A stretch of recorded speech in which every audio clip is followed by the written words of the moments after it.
Coming forward, we have inputs for various types of project cost, such as master development and infrastructure cost, statutory cost, project management cost, and many others.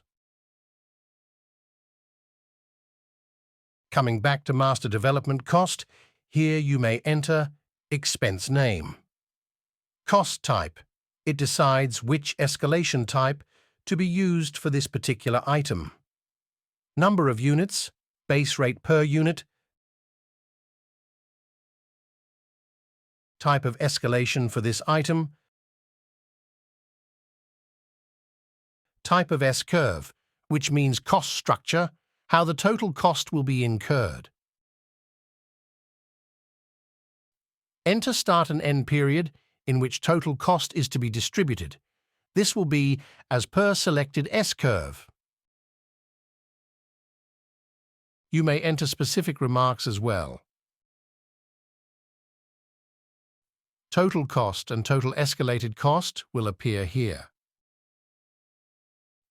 If we require additional items to be entered, we have the option to add additional rows here by clicking this plus icon on the toolbar, select the cost type, and enter number of rows to be added. These additional rows will appear here. Going further, input for all types of costs will function similarly.